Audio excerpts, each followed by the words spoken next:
Hi, I'm Mark Darin, a season designer on Tales of Monkey Island. Welcome to the commentary track. This is episode 1. I'm Dave Bogan, director of art. Mike Stemmle, one of many co-directors on episode 1. I'm Jake Rodkin. I did some design and some UI and stuff on this episode. I'm Eric Parsons, cinematic artist. Daniel Herrera, cinematic artist. I'm Sean Vanaman. I am a designer here, and I like this game. I maybe contributed one or two thoughts somewhere. Remember when this was during the day? Yeah, this whole opening scene was originally during the bright, sunny day with no storms or rain or bobbing boats or any of the cool stuff. We should clarify, though. 5 significant revisions. This scene was originally on paper on a dark and stormy night with the ships crashing all over the place. Then when we built it the first time, all of that was cut out. And made it... And then we put it back. That's right, yeah. The director's notes probably does actually say dark, stormy night, blah, blah, blah, and all the cool stuff we wanted to have. And then we cut it out and put it back in. And basically this is the end of a theoretical, never-existing Monkey Island 5. At least that's the mistake we made of saying once in public. And then everybody actually thought we were serious and that this whole season should be called Monkey Island 6. Yeah. It's not. We had that as a joke for a while. Like we were talking about calling this first episode 601 internally and all this stuff. In hindsight, it's good that we did not do that. Yes. Yes. Agreed. That might have been confusing. Now, we wanted to open up right in the middle of a battle. I think it was the best way to get across who the characters are, quickly what their relationships are, without doing a lot of backstory. And I think it worked out really well, actually. Yeah, it's about a guy, a gal, and a creepy undead pirate that's always messing things up for them. LeChuck, in this form, is really hideously diseased and poxed. Originally, we were thinking he might be some kind of walrus demon, and we went through several sketches of that, and then we said, wow, that's really too weird even for us. To be fair, he wasn't actually a walrus. We were trying to combine all of his past incarnations into one, and on top of that, give him some big tusks. Those tusks were badass. Yeah. I wasn't a fan. The Walrus LeChuck is called back, though, in 5. Is that right? That is true, yes. Guybrush lists off his forms, and the Walrus is continuity now. I think it's important to note that the Cursed Cutlass of Cthulhu has like all of the MacGuffins from the previous Monkey Island games crammed together. There's a voodoo doll, the cursed ring, the root beer bottle, and one or two other things that I can't. It's a piece of the ultimate insult. Oh, a piece of the ultimate insult. Yes. Boy, you'd think I'd remember that. We should talk about Earl Bowen maybe for a sec. Oh, He's yeah. here. Yeah. Yeah, Earl Bowen. Earl Bowen's here. Yeah, Earl the Bowen's voice of in it. LeChuck. Original voice of he's not in LeChuck. the room right now. No, Yeah. he's in Hawaii. He's retired. Yeah. And We dragged him back. And not to front on our original voice actor, but it was awesome to be able to get Earl back. Yeah, the guy that we had was cool, and he did the job. But it's when we heard that we could get Earl back to play LeChuck, I was like, well, let's just get him to record episode 1 too when he's back. Who pounded the pavement on that, or did that just kind of come about, you know? It was actually Matt Hansen. Hansen, one of our producers. Yeah. Way to go, Matt. He went for it. If you're a fan of Earl Bowen, email Matt. Because he'll make him show up at your house for all your Earl Bowen needs. Ooh, He'll do bar mitzvahs. Floating Tales of Monkey Island. The memorable Marshall. Marshall! Hey! We're trying to get punched in the face. Guybrush is going to do something. He punches him in the nose. So this was... And he says, I'm going to get you for that. And he's never seen again. Goodbye. This was our sort of first stab at Make a Pirate, which we thought would convince everyone that they're different pirates. Yeah. I don't know if we totally thought that. Here's the first of our short and dumpy pirates, Davy Nipperkin. I think this was, we realized pretty quickly that that instinct was very wrong. And now, the second of our short and dumpy pirates, fucking D'Oro. And totally not Rock Rib. Oh yeah, Rock Rib is Doro just scaled up like 3x or something to have a huge face. He actually kind of looked like Shrek. I think we turned him green at one point. So yeah, this is the first Monkey Island, and we did some Telltale innovations. One was characters look at each other. Oh, you mean we actually had controllable eye movement that the cinematic could use. And then the breakout character of 2009. Reginald Winslow, Yeah, Who's- Reginald Van Winslow. whose name is actually a combination of the guy who plays what's his name in The Die cop Hard. from Die Hard? The cop from Die Hard, Reginald Van Vliet or whatever. Yeah. Yes. And then the Winslow family. And, yeah. Yeah. Genius. And I people love in the forums Winslow. mocked up a bunch of stuff with that That guy character. playing Yeah. and stuff. Yes. Yeah. We had no idea he was going to prove this popular in the first episode. So something else prevailing here was windy hair and pieces of paper flying around. What else? Oh, particles.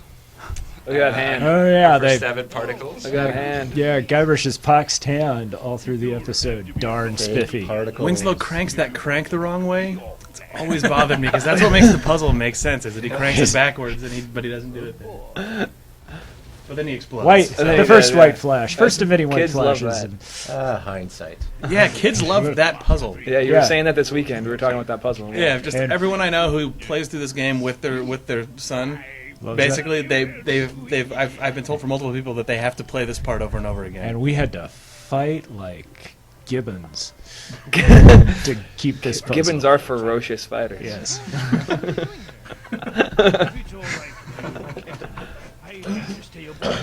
Yeah, you can tell that no one knew Winslow was going to be all sassy when in these. Oh well, there he said. Winslow is definitely finding himself, though. Like, Oh, I know, but just the You know. number of times that you see Winslow with an eyebrow raised and like a little sassy smile, and every episode after this one is high. It's like, that's the one we'll use. Yes. yeah. What does it look like he's hiding something in everything he says? Club 41. Like any Oh, series. yeah, we're talking about Club 41, Mike. Club 41. That was the bar we knew we were going to get into in the fourth episode, but we knew we couldn't get into in the first episode due to size limitations, namely, and I'll say it now, the 40 meg limit on the Wii, so we named it Club 41 after the 41st meg we could not get on the Wii.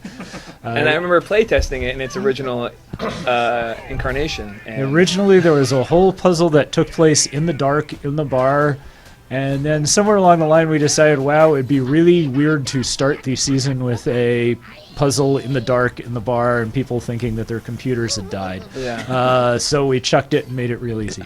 We say in the dark, it was a completely black screen. Yep. Nothing on the screen at all. Yeah. Except for Didn't quite rollover work. text. Yes. Yeah. Little too early in the season to be doing interface jokes. I also mucked up that bar fight about 3 or 4 times. So that was The awesome. cutscene that Bar replaced the puzzle Yes. also went through 3 reviews. Ooh, combining objects to make To make an object. Dark Telltale Ninja games. Dave. Yeah. Our new innovation in the world of adventure games, Yes. inventory combination. We're pretty proud of that one. Breaking I think the it'll ground. catch on. Yeah. So we've got this new interface coming up where you click somewhere and the character walks to where you've clicked. We don't know if the world's ready for that though, so you won't be seeing that in Telltale games for a little while. Yeah. Oh boy. So we tried to bump up the acting on the characters, and one of the things that sort of is a side effect is the finger snaps. Oh, man. We always kept saying like, oh, we'll just take them out later, we'll just leave them in and see, and they never came out. So by Yay, episode one of my 4 favorite things ever. Oh, the Yay, Guybrush Guybrush Yeah, dance. Guybrush dance, the best. Another breakout success from the season, the Guybrush dance. Yeah, that's worth Googling as well. Yes.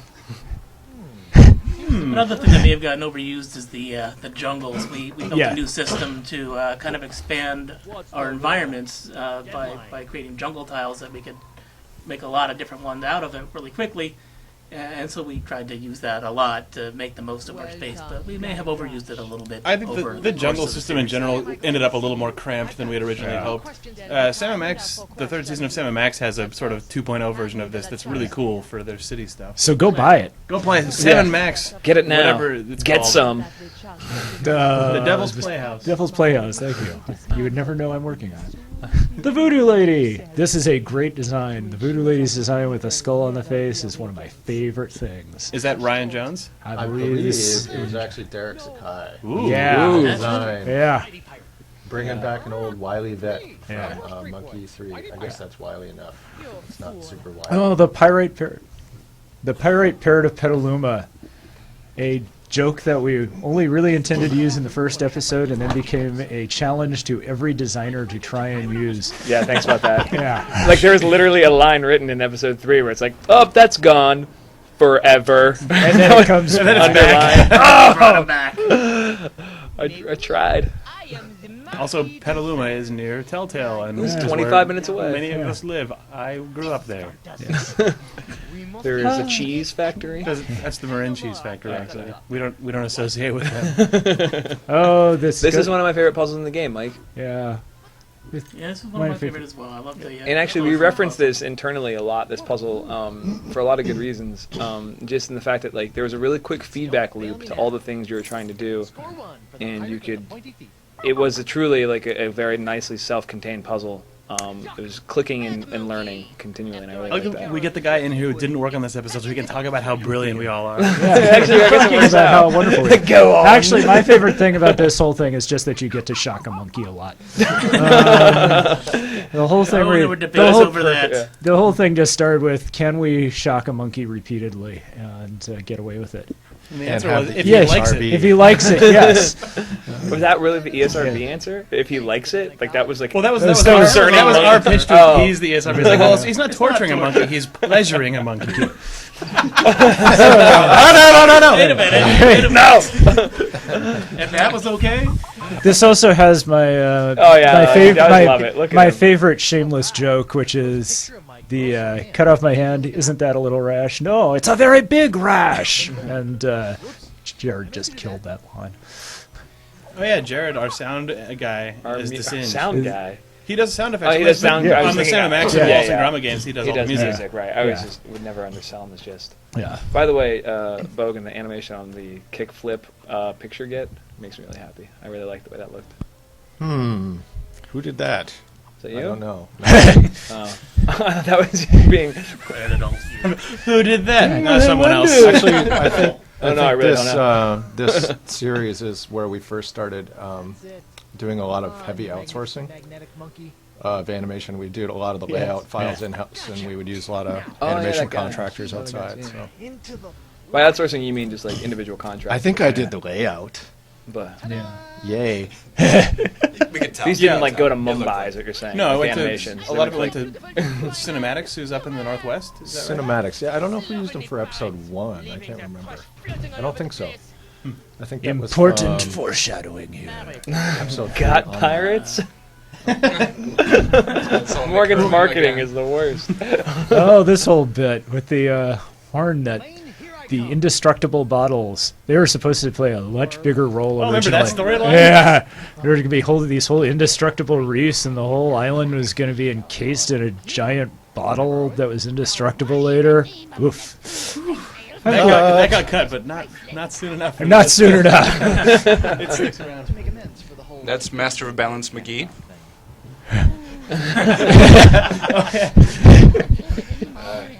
His standing looks a little weird. Which is why we're not showing it much. Did he? Are those peg legs recent in the story, or had he had them for a while? Yeah, no. Like, had he had time to No, no, practice no. standing on them? Is it- No. When he gets thrown out of the bar, this Singe cuts off his other leg. Right. He already had one cut off. Yeah. I see.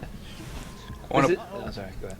I want to point out in this environment that one of those last-minute edits was that Jake put in the map? machine. Yeah, the machine in the back.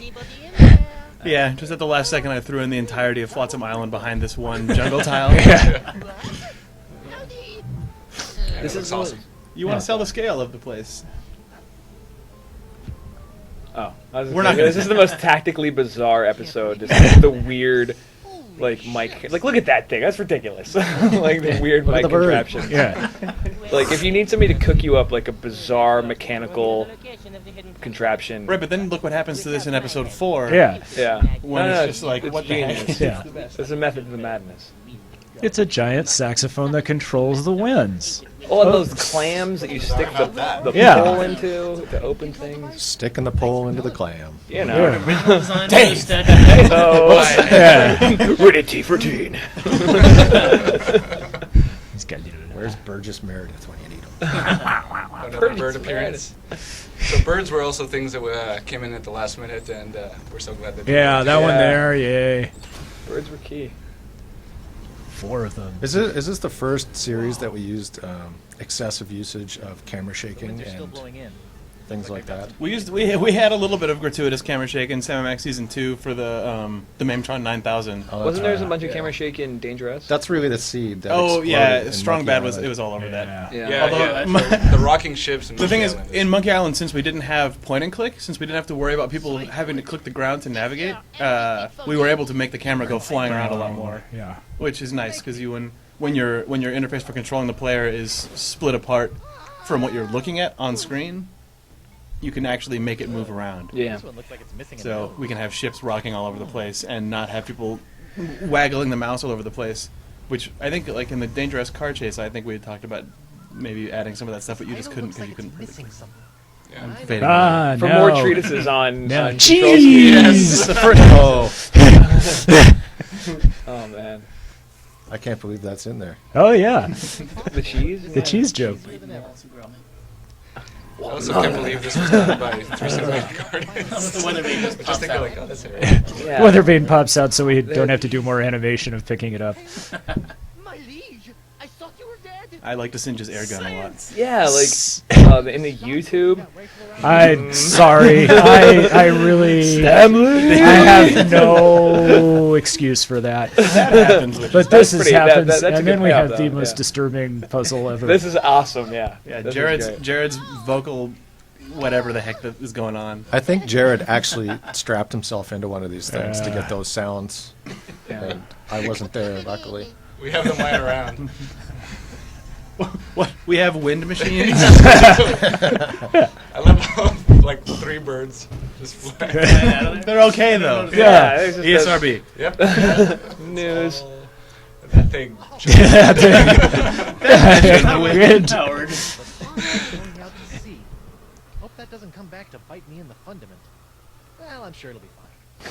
You just all started watching Guybrush. It's funny how you just get sucked into like watching the facial The character. acting on Guybrush was a big step up for us, I think, Yeah. as a studio. Oh, totally. Yeah. Yeah. I was just gonna say that. I think another thing is, in this series, we tried to do change of day, change of time of day a lot. Yeah, Yeah. we're Kind of dead. help things. We planned all along for overall the course of the season to go pretty much from daytime to dead of night. And then we ruined it in the middle of episode 3 accidentally. Yeah, we kind of, yeah, but you're in a How so? manatee through the whole episode, so. Well, it was supposed to get increasingly darker, but then we just made it nighttime when the manatee eats them, and then it's daytime again when they're up top with the kava, and then it's sure. just getting back to nighttime again. Yeah, it worked. Yeah, It's yeah, 2 days. Yeah. Spent a whole night in that belly. Yeah, one night in a manatee. No big deal. Come on. It was right for the scene. The Yeah. betrayal and the Yeah. tender moments of Guybrush and Morgan wouldn't have worked as well, I think, if it was not that nice, bright, sunny day out there. Oh man, I remember this. I remember watching somebody struggle with this puzzle, which is actually I kind of like that tonally for where it The takes map place. is introduced. It's very important. I remember right off the bat, someone ripped that texture out and posted it on our forums, like, "Oh, here's where you're going in episode 2." It was like, You guy. Yeah, Guybrush's out of control hand is good in this.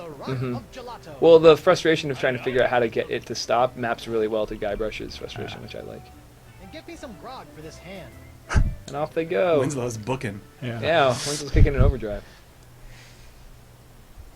Finally, the rock of gelato. Ah. Now to find a land. We got better at making Big things like design. that Rod, later on in the series. This is Oh, Derek. This is yeah. Derek Sakai's joke. On the enhance the upper quadrant, and then Full enhancement. we originally were going to do some goofy. Psych. Yeah, the second telescope is the best. Yeah. Oh no, it's LeChuck. Elaine, look out! Is the Super bright flower. Guybrush Threepwood.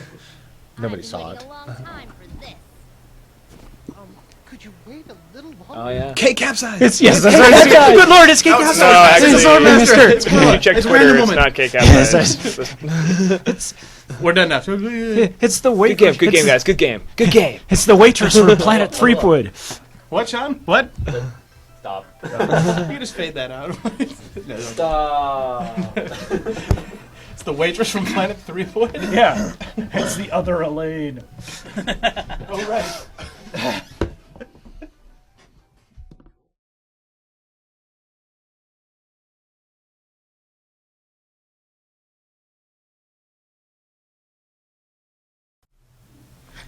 Hi, I'm Mark Darin. I'm designer on Tales of Monkey Island. This is the audio commentary for Chapter 2, The Siege of Spinner Cay. Dave Bogan, director of art. Mike Stemmle, designer. I'm Jake Rodkin. I do stuff. I'm Eric Parsons, cinematic artist. Quality. I'm Daniel Farjam H-Palm Rio de la Losa Herrera, cinematic artist. I'm Sean Vanaman. I'm a designer. Daniel is Doro's cousin. So, Early on, we decided we were going to do some previouslys in front of every episode, and in order to avoid having to do huge cutscenes at the beginning, we came up with this conceit of the tarot cards that the voodoo lady was throwing down, Which is awesome. which is Yeah. awesome. also a great way to highlight Ryan Jones's art, Yes. which is stellar. Now, wait a minute. Wait, that's a different line. Some mistake. And our first introduction to Morgan Le Fay. Oh my God, it's Kate Katz. No, it's Morgan Le Fay. It was talked about in the first episode.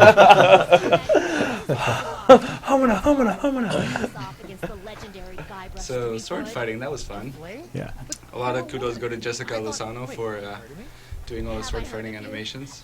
And she's someone who actually knows how to sword fight, so... Unlike the rest of us wussy guys. Jessica actually has like blades at her Yeah, there's desk. like a halberd or something. Yes, she So speaks. you're very nice when you come to her desk. She speaks softly and carries a very Especially big when you're sword. trying to correct her work. Yeah. I remember when we interviewed her, and I asked, tell me about your sword fighting skills. Everyone in the room looked at me like, wait, this is what you usually ask? Or? The stock But it's question. on her resume. But she actually said, Oh my god! what just happened? Big moment. Yes, very early in the season, we also decided we wanted to cut off Guybrush's hand. Oh, yes. That was one of Ron Gilbert's favorite things when Yeah. we pitched this. That's true. Yeah. So he wanted to give him a hook, Yep. like a proper pirate. Better not have hurt him, you salty sea. So a very small detail, but kind of fun, is that this is one of the few times that we... well, one of the first times that we had... Winslow in the toilet, that's awesome. That is very fun. That we had during when the player's choosing dialogue, we had action going on, and camera cuts, and you don't feel like the action stops; it just keeps going. And there's no example of this in this reel, but When you play the game. Yes. Try and catch me now. And we were casting for Morgan Le Fay, and we had a lot of different people trying out. Originally, she was kind of described as this kind of hard-ass Han Solo kind of character, and we couldn't quite get a person who had the right kind of vocal quality, and what we ended up with was not at all what we were looking for. But I think Nikki did a great job and brought a lot of character to it that made me kind of rethink the fangirl side of her a little bit, and I think that worked out really well for the relationship that went on. But that was not what we were expecting to get from Morgan. Yeah. Our productions are fairly organic sometimes. Yeah, Things yeah, kind for of sure. take a life of their own. Yeah. Yeah. Well, the voice actor quickly reshapes or reimagines the character pretty quickly. I guess another example of that is the Marquis de Sins. I mean, we did a lot of the animation for him before we even heard the voice, and what came back was just crazily different than what we were all imagining. And as the season progressed, we kind of threw in animations here and there to help build up what he should have looked like to match that crazy voice, which is awesome. so Merfolk controversy. Yeah, talk about merfolk, Mark. Yeah. One of those Sexually merfolk- ambiguous merfolk. I don't even know where the concept originally came from. I know where it guess came from. Oh, Deep in your please, mind. please. Yeah. You don't know. I thought you were going to enlighten me. No. Come on. Honestly, I don't remember where the idea came from, but once I thought of it, I think it was because I wanted to get them off to a completely exotic location that felt different from any other Monkey Island location that we've been to before. It's this kind of self-contained little island here with the waterfalls and a whole new race of people that was something totally different, and I wanted to explore that. And yeah, not everybody liked it, but I still stand by it. I stand by it. I'm surprised we were able to pull it off. I was just Actually, gonna it's say like that exact I had no idea how it was actually going to look in the end. We just sort of were heading towards our direction of, David Bowie is a mermaid. And we kind of went from there. I really like Guybrush and Elaine's conversations in this episode. Kind of nicely establishes their normal relationship. Yeah, the scene when Elaine comes running down the stairs and then sees that his hand is chopped off is really good. Yeah. That was the clip we put out for this episode, actually, and a lot of Monkey Island fans are like, "Oh man!" That's what they said. Also really good is LeChuck. Yes. Yes. Yes. Human LeChuck is just great. Yeah, this came out really nicely. I was dubious of Human LeChuck when you two guys first pitched it, especially that he was going to be the nicest guy in the world. I was like, really? But oh man. Yes. Yeah. He ended These scenes worked out really nice. Kelsey Grammer. Yes, it's Kelsey Grammer. It's Kelsey. Tony the Tiger. It's Kelsey Grammer / Aquaman and Brave and the Bold. It's kind of outrageous, Guybrush. Kevin Blackton, that's the voice actor, is awesome. That guy gets into every line. He did an amazing job. Yeah. I do remember 6'5", he's a giant. one of the original puzzles that we were gonna do here, or not gonna do, but I tango? pitched it, was the tango, the big dance number. Instead of Guybrush and LeChuck, Guybrush trying to teach LeChuck how to do a puzzle, there was this big maze of traps set up, and they each had to help each other to get through it. And as they were going through and making their motions, there was some music started playing, and they ended up dancing a tango and got this golden rose at the end. But that was just, that would have been the budget for the entire series if we tried to pull that off. Man, that's awesome. Yeah, but So instead they solve a scum puzzle. Yes. It's probably turned out for the better. Yeah. well, what's It's awesome funnier. about that puzzle though is like if you ever have watched someone trying to play an adventure game, Yeah, and you're like, no, just go, just use. yeah. Yeah. So do you want me to tell you? Because I can just tell you right now what it is. don't tell me, I can figure it out. So anyway. Sure did. There's a really nice condescending tone that Dominic pulls off. Use. Yeah. Oh, so good. And then, yeah, I love how often he points out, like, you know, well, it's important for you to show off for your wife and that kind of stuff. It's, Oh, the first Pox moment. Yeah. This is something that was quite organic as well, kind of developed as we went along. The The Pox whole effect. Like, Yeah. what do people look like when they're poxed? Right. And there's different levels of pox and all that kind of thing.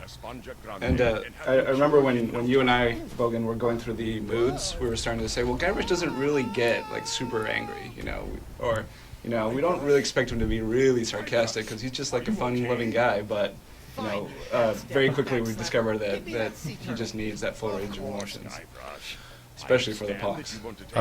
You touched on it before in the previous episode, but you were talking about advances we made in acting, and a big part of that was not just before we used to read the script and talk with the designers about, okay, well, what moods are these characters going to be in while they're delivering their lines, and what we found was more beneficial to actually just go through the emotions. Like Guybrush has like 16 or 18 or something like that, and even though the lines aren't intended to be read in a certain mood, we find that just having those moods available to switch in and out of to get basically sub-thoughts in acting Yeah. helped deliver the acting a lot better. Really sorry about the nice cans joke, folks. People loved it. Hands. There was the pirate song from Monkey 3, but as performed by Jared, I think. Yes. No, I don't think that was a. It might have been It's the not a straight original rip. Michael Land scratch track. Really? Whoa. Doing that. Not to confirm that, but I think that's what that was. Now it's like a big So Spinner K looks awesome, too. Yes. Yeah, I was gonna A say lot that of when we falls. come. There's the one shot, kind of the establishing shot of Spinner K, where it's like, oh man, this is like if there was a Monkey Island theme park. Like Yeah. I want to hang out here for a while. I think this was the first time we actually did the dialogue fall off as well. If I remember when they're having conversations Yeah, the in the back. argument. When if the volume gets louder as you get closer. I don't think we had done that before. Yeah. Another reason that Randy Tudor hated his life Yes. for about 6 months. Yes. Well, there's also the siege that you wired up. Use. Okay. Huh? The 800 cannonballs? Yes. Cannonballs. Actually, 2 cannonballs. 101 fish jokes. 101. Watching those cannonballs come to life over the course of like a week was really funny at Jake's desk, where it's like, For a while, it just looked like a This snake trail through the air. I think it's great that that Tetra then hates you after you get the cheesiest book in the. I hate you now. On cue. I'm a little closer. Gotcha. This is my favorite stupid thing. We had an entire ocean, but Guybrush had to go fishing in a little well. Guybrush Threepwood, obtainer of cranky golden fish armor. I give you a full mouse replacement. I'll be right back. She does this really quick. How does she get all the way over there and fix a boat? Underground, That was foreshadowing Largo. Yeah. Maybe show up later. Oh. I didn't talk about the map in Winslow. Winslow's love of the map actually came about because players hadn't navigated with the map yet. In episode 1, there was no moving around, and so I wouldn't have guessed people would just figure it out, so I wanted another player, Winslow, just to tell it to you. And I wasn't confident that you would get it the first time, so I had him say it a couple of times, and then I realized I was overdoing it, so I went with that. Because It becomes that's part of his Monkey character. Island. That's really good. It's important to overdo the joke. It's funny how those things turn out to be the most funny and loved things, I think, good. from the fans. Yeah. Oh man, classic Rodkin cannonball. Sweet. Classic. Don't look at that shot though. There's somehow like stiff wind out there. Yeah, I know. I'm not sure if we had this tech in Wallace, but I think Spinner Cave is probably a pretty good example to show the characters moving in and out of different pools of light. Oh yeah. Oh, the I don't know Kava's if we had hut. that on The Wallace. Kava's hut. Yeah, we really took advantage of that on this entire series, and it got better and better as it went on. Yeah, this is the first time I remember seeing that. Oh man. And Derek is the one who did a lot of that effort. Yep. All right, let's sneak out to my ship and sail out of here. Right, your ship. That's perfect. Also, this environment had about like what 5 nav cams or something. Yeah. And we're not leaving yet. I mean, in the first half of it, yeah. Yeah. Then we had a few more. We're going to use The nav cam that goes from the top down through the wall. Oh, from the bait shop down. Yeah, I like that one. That's cool. Oh, Bill. It's Generic pirate. Bill, Ted, and Kevin. Episode 5. Yeah. Kevin. These poor guys. I meant to actually give them pirate names. I never actually got around to Well, it's it. Ted the Thief, Thiefman. Yeah. Well, they didn't Ted get those names Thiefman. until episode 5. That little jab in the face kills me. I'm sad that we didn't make Kevin look like Kevin. I know, What do you we mean, talked Kevin? about it. Yeah. but- It's me, Guybrush. Oh, the Well, movie creepy. there. He needs to look like Graham Annabelle's Kevin. Yeah. Oh, you thought he was gone. Melty. Oh man. Oh, I forgot. the- Guybrush, master of obvious. Oh, this is Clearly one of my favorite our puzzles to experience get with claymation helped us. The undiscerning pirate eye, anyway. I like that puzzle because I got to be mean with it. I set it up so that when you had the melted pyrite, you thought you knew exactly what you had to do. You ran right there, and that was wrong.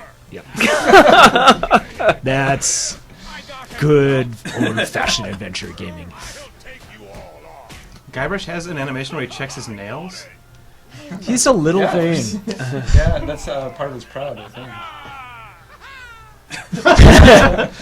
Pleasant shot of LeChuck. This must be the weak point in the blockade. Now all I need to do is... I like that the weak point in the blockade is the one part where the Yeah, two the ships ships are are- closer together than anywhere else in the episode. It's because of the guys in it. There should have been 50 ships out there, but we didn't have 50 ships. They're off screen. The map only shows 6. So Trenchfoot and Hardtack should have their own spin-off, right? Sure. Yeah. With Thanks, Bill. Mark. Along with Winslow and Guybrush's hand. Yeah. Oh, the Guybrush's hand spin-off Guybrush's we have head to should do. be Right. with Miss Pretty Whiskers. Yeah. The hand sets sail in like a shoebox. Right. Yeah, I always wanted Trenchfoot to come back because he's cool. He did, No. in the courthouse. Yes. What? No. Yeah. His silhouette is there. No. He gets who? Oh yeah, that's right. Yeah. Anyway, yes. It would be too many good Andrew Chaikin characters in one episode, too. Yeah. Andrew Chaikin, man of 1,000 voices. I don't need to know stuff. I've got the pox.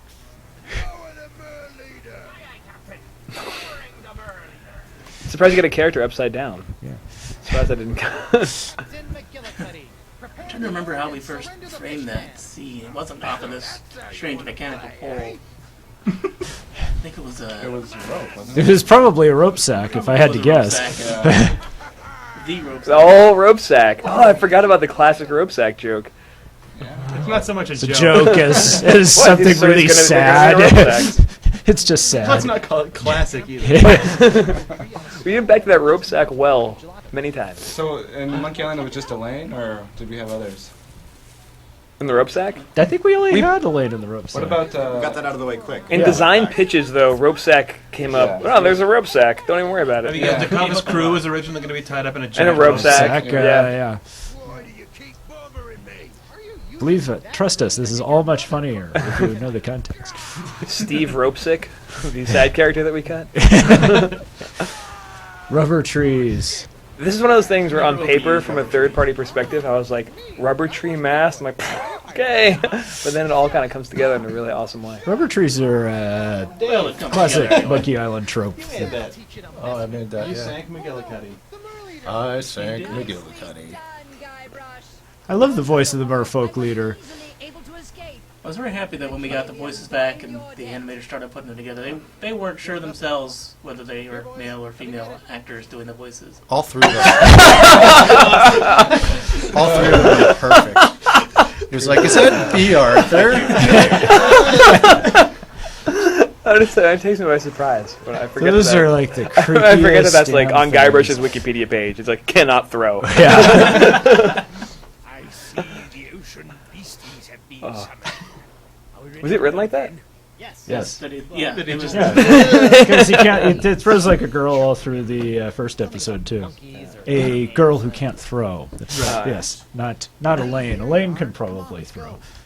Just realized that Jacques is in.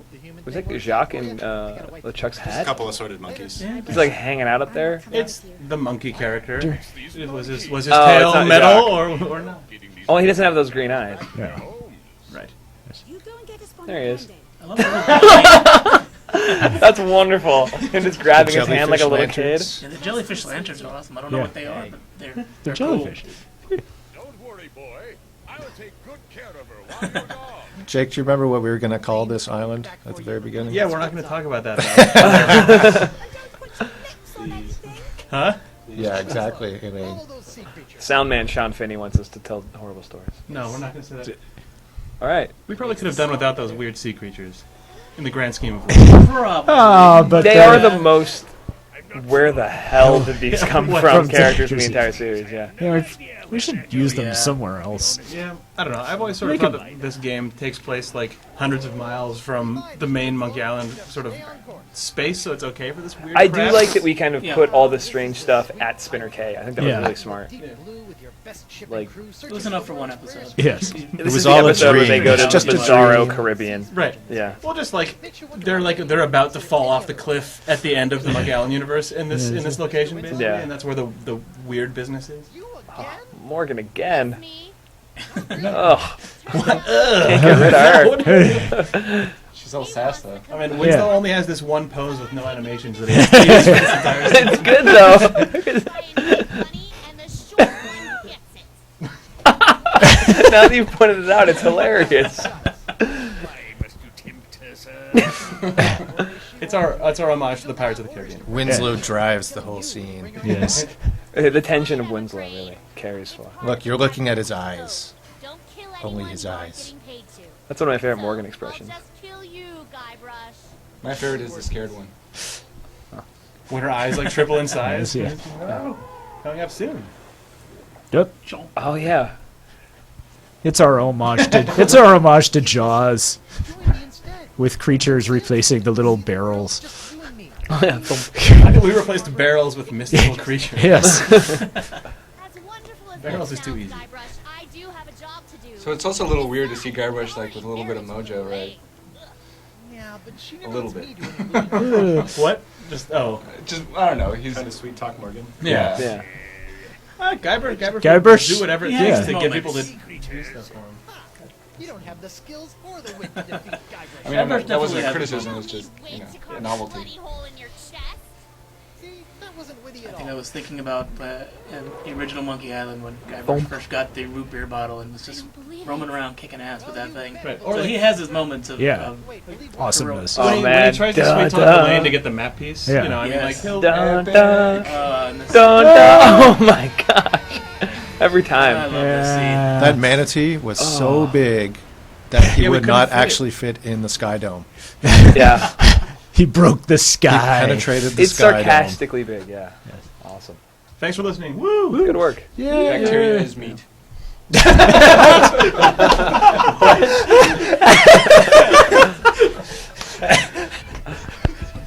Well played, Daniel. What? We're not supposed to talk during this, right? We're done. What are we? Hello? Hey! we can Hey, talk. What did you say? He said bacteria is meat.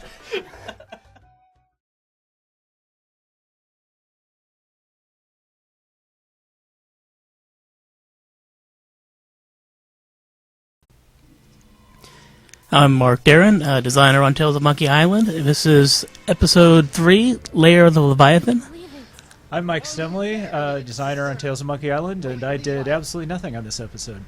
I'm Jake Rodkin. I co-directed this episode. I'm Eric Parsons, cinematic artist on this episode. I'm Daniel Rivera, cinematic artist on this episode. I'm Sean Vanaman, and I wrote this episode. I'm Joe Pinney, and I designed this episode.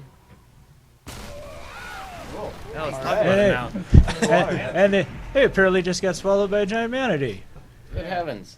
The first time I saw that Guybrush, manatee I'm get taking mocked you up in. and swallow a ship, I about I'm lost sorry, my I'm mind. inside a manatee at the So moment.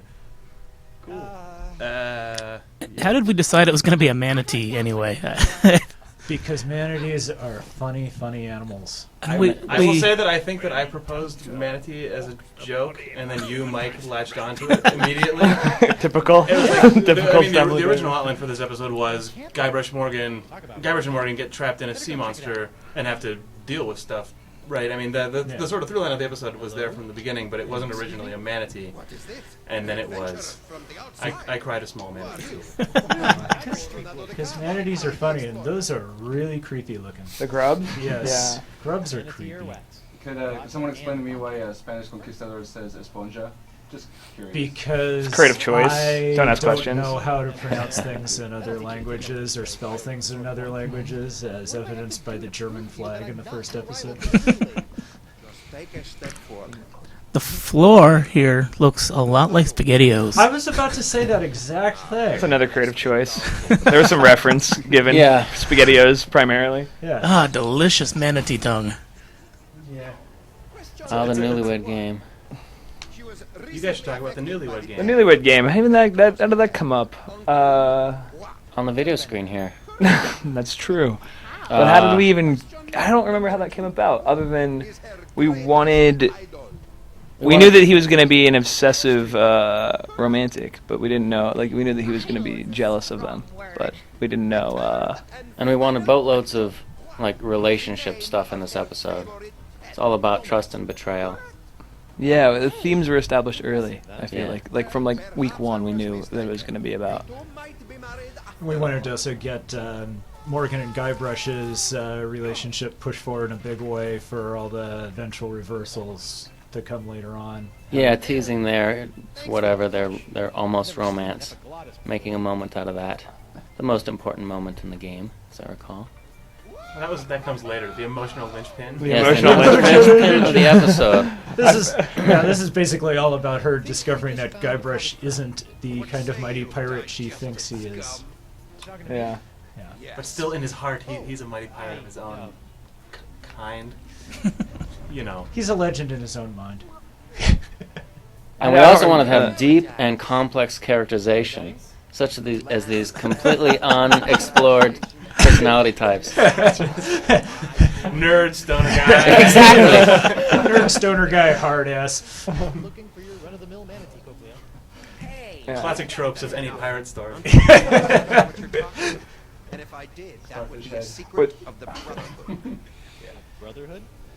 Democratically United Brotherhood of the Manatee. Yeah. But by this No. time, we've actually gotten our characters to look remarkably different by this point, though, which is a big plus. Yeah, I think we had hit our stride with the tall, skinny guy looking different than the other guys, and also the short, fat guy.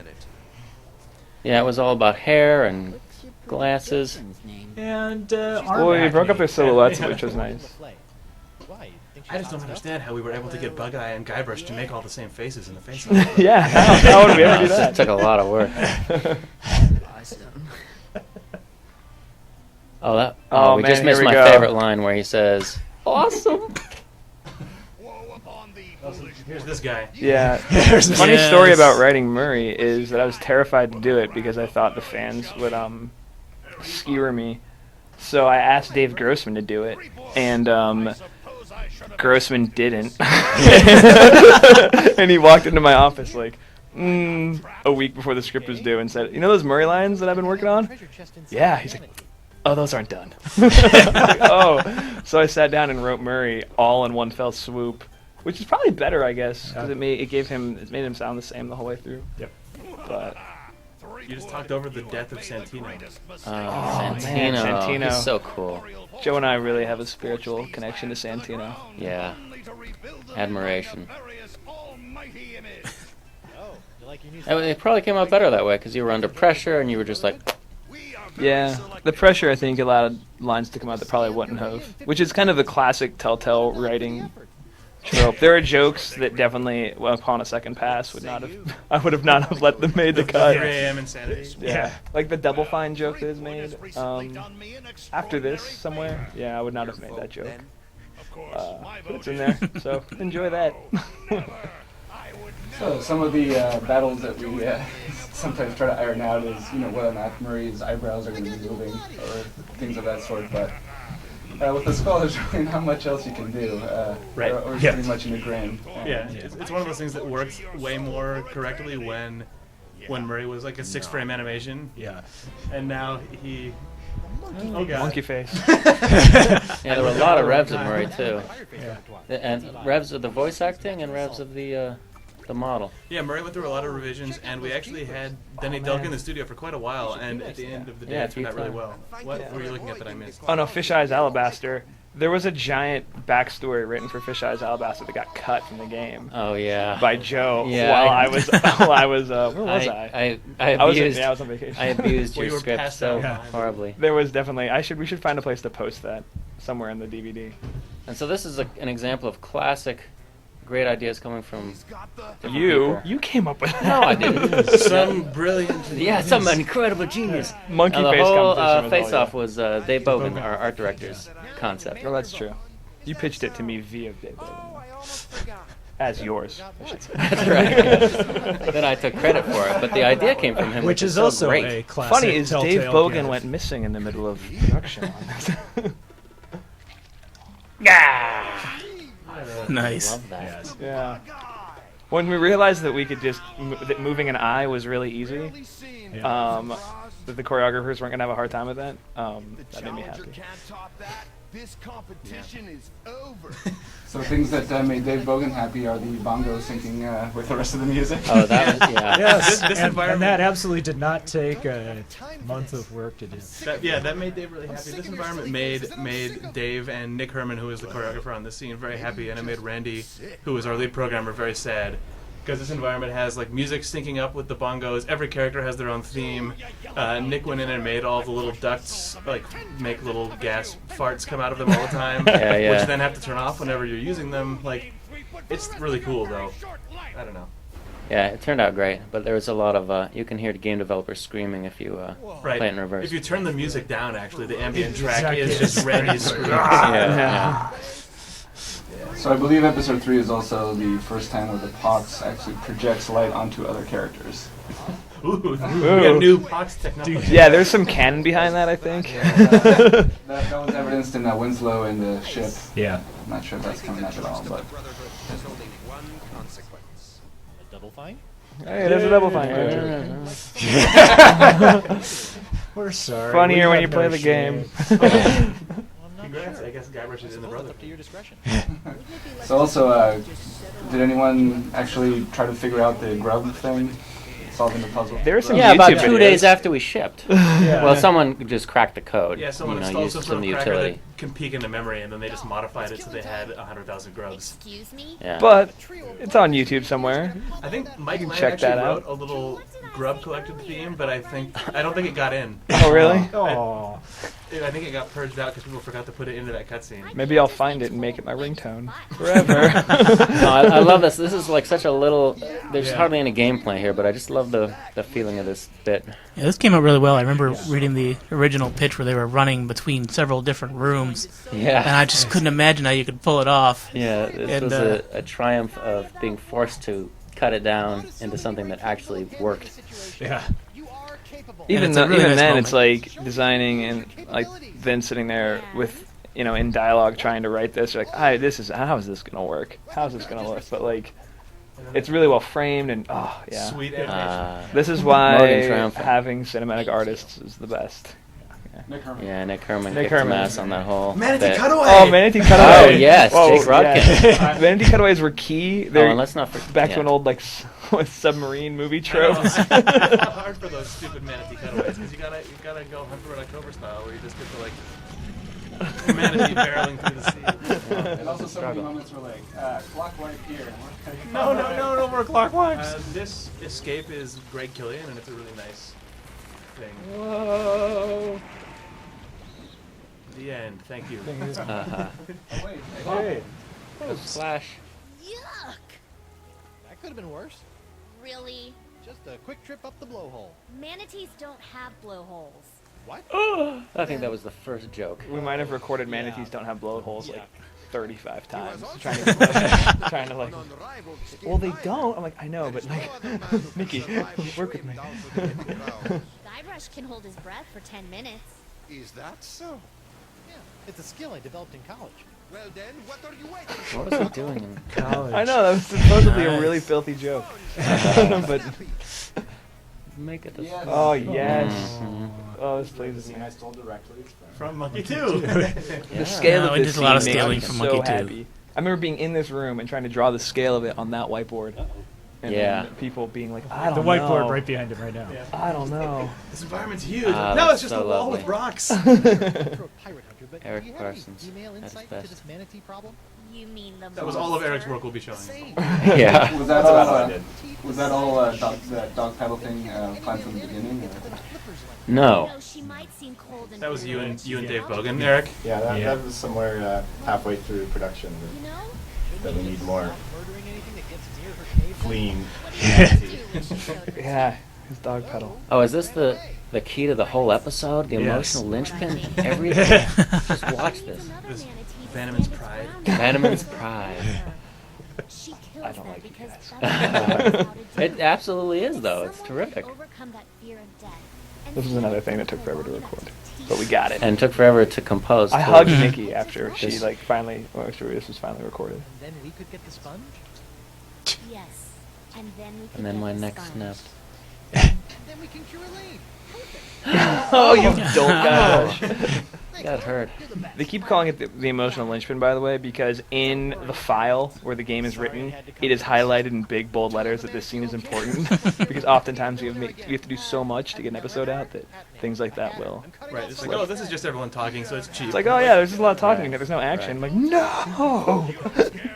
Yeah, there was definitely one of the scenes I kind of I was holding my breath for because I knew that was where we started to build the relationship with Morgan and Guybrush and really build it up. And I was waiting to make sure it happened just right, and it came out beautifully. I love that right Made before me very happy. right before Murray is knocked back into the ocean, he self-identifies as Santino. Or it's like he's like, I'm Santino. He's assumed That the was kind of Santino fun. identity. Yeah. I figured he should call himself Santino once, and right before Right. he's no longer. It's like, oh, this isn't so bad. Oh. Yeah. Whoa. That was a good design session. The possessing. The possession. Oh session. yeah, the possession. session. Yeah, possessing the voodoo lady. We did go around and around on that, and we talked about her wandering the island and meeting people and talking to them and all this stuff. Oh yeah, it was originally you possess the voodoo lady and actually walk her over to the Singe's. Yeah, we're we going wanted on a to whole possess other the voodoo adventure. lady or possess Guybrush's hand and walk him around with Sailor a little hat, tricorner right. hat and sail the world. Yeah. That was going to be cool. There was going to be a whole like 3-hour mini That's game right. Yeah. where you were just But with a hand. again, you But know, then we couldn't ship the whole entirety of Flotsam Yeah. in this episode. Yes. Yeah, I couldn't get Flotsam in. So it was yet another forced into a smaller but better Way better. zone. And I remember when you pitched me the tarot card mechanic, I was like, that's never gonna work, and I love it. It's one of my favorite things in the whole game. Yeah, I remember the look of scorn in your eyes. This is stupid. Thanks, Mark. Put it there on the table. Thanks, Mark. I like Now that. scram. Guybrush's acknowledgement of his voodoo lady jiggle when he gets into her body and is looking at it, it makes me so happy. Is that Bogan? Who did that animation? Sure.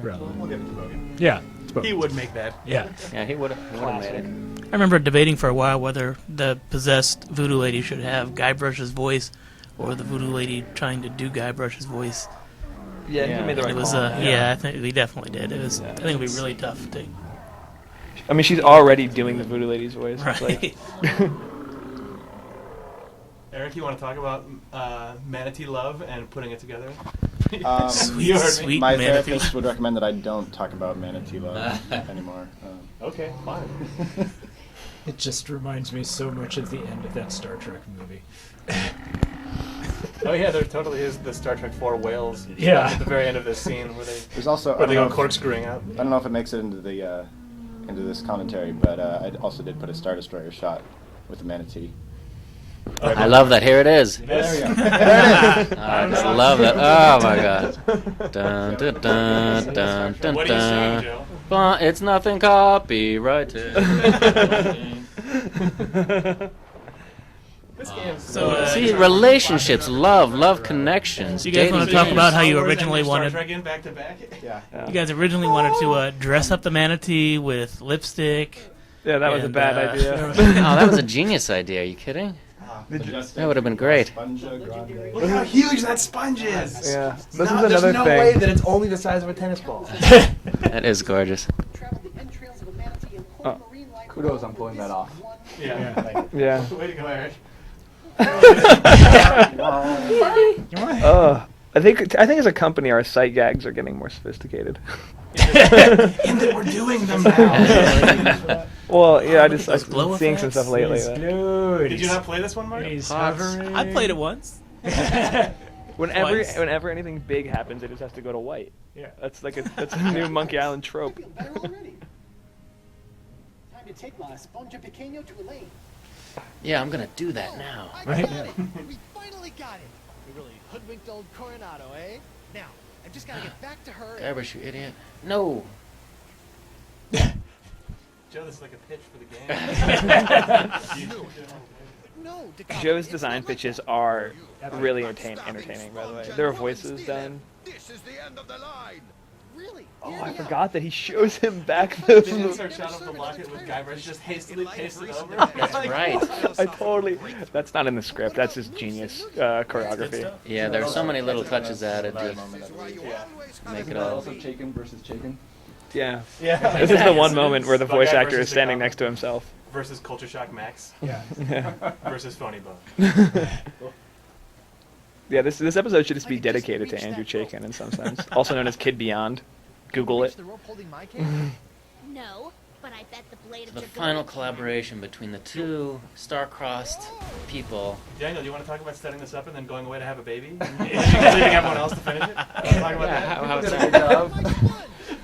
One thing I did accomplish, I think, was a ship sailing away, and if you hang out in that moment for too long, the ship disappears. Oh yeah, the Kava leaves in the background. Yeah. Santino picked it up. No! Right. Huh. They forgot the sponge. Right next to that giant nail.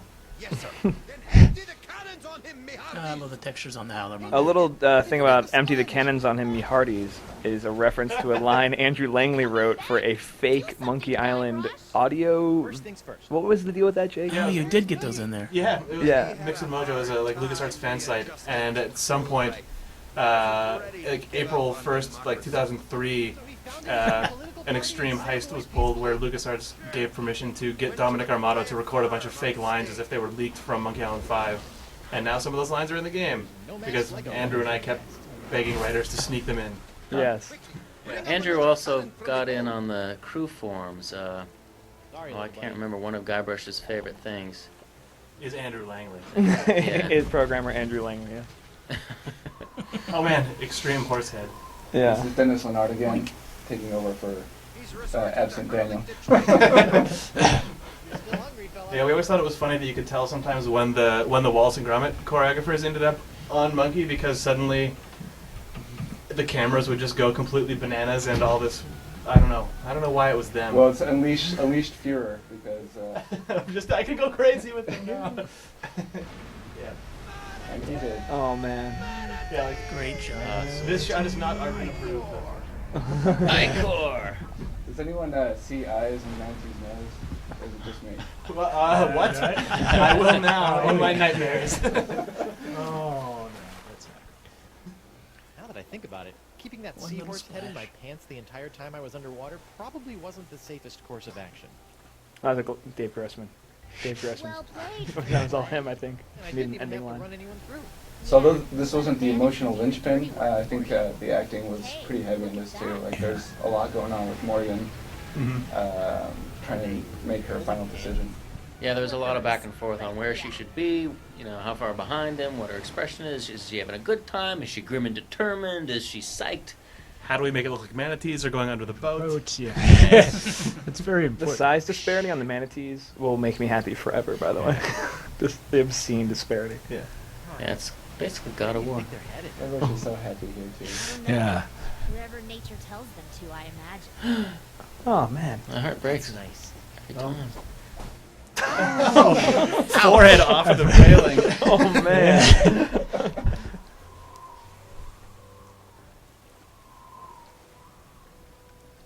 Is that it? Oh man, this is Wind. Is the epilogue in here? Keep going. Oh yeah. Nice. Oh right. Oh right. This is episode 3. Best part of the episode. Yeah. The best part of the episode. Wow. Thanks. Yeah. So here's Yeah, this. the thing about this is, this was with a re-record of Denny Delk, and Mark, you were with me in the studio, and then we did this, but it was all like, he would just pick a name that we had on a list, and he'd be like, tell me something about this guy, and we kind of just cooked up things in the studio. Like Eric, who's sitting here, tell me something about Eric. I'm like, pretty boy. And Murray says to me, tell it to someone who cares. So whatever you told Denny Delk, I'm sure it was complimentary. Yeah. We almost cut the Dan Connors line because we thought it might really anger Dan. Don't piss And you off the don't boss. want Dan. But it's still in there. I believe I'll name names now. I asked you, Joe Penny, if it was okay to include that, and you said, yeah, I'll take it. Yeah, You're good for it. Yeah. Because I definitely went to Joe and said, Joe, you got to take the fall for that one, even though I was... Murray mocking our CEO even though in the game. That's the one line I think I did feed him. I did feed Denny Delk. You're fired now. I know. Wow. When That's this a lot of environment he's traversing. How did we manage to have such a huge environment? Oh, it's actually 1-to-1 it's like down to a crazy, trench at the bottom of the sea. Murray actually falls 15 scale miles in this shot. Well, he's also been falling for a while. He fell into the water, a good 20 minutes ago. So he actually gets blown around by the current, which the low pressure pushes him back up to the surface. Yeah, people have been asking what adventures Murray has after you knock off his head, and that's pretty much where this is Murray continuity now. Is Yeah. 20 minutes being blown around by the ocean. He did hang out with Treasure Crab for a while, right? Oh man, Treasure Crab. Yes. Yeah. For some reason, 2 breakaway characters from this game are Winslow and the Treasure Crab. Yeah. Or breakaway, tearaway characters. It's important to note that we do thank you. Yes, you. Yes. It's important. And it's important that Brendan Ferguson remains a pet. Oh, Brendan. And there's the reason why I wasn't here. Yeah. You had Leah. Monkey babies. Yes. Little baby One of Leah. about 8 or 9 monkey babies on this project. Yep. Yeah, you guys basically birthed an entirely new Telltale team during the making of Monkey We Island. birthed the Out from Boneville production team, in fact. Yeah. Oh, there's Treasure Crab. The two sets of twins helped, I guess. Yes. Yay, it's over. That was fun. But wait. But wait, there's more? There's more? Oh, yeah. Oh, Coda. right. Coda. Forgot. Yes. Winslow. Oh, Winslow. Here's the thing, is when somebody tells you you don't have enough budget to have a character in an episode, I don't think we realized just how awesome Winslow was until Mark into wrote the him in end of the 2. episode. Yeah. And so naturally, I got rid of him in 4. I know. As 2 was getting produced, Mark had brought Winslow to life. We're done now, though. And It's really over now. It's over. It's okay. over. Thanks. That's it. Perfect timing.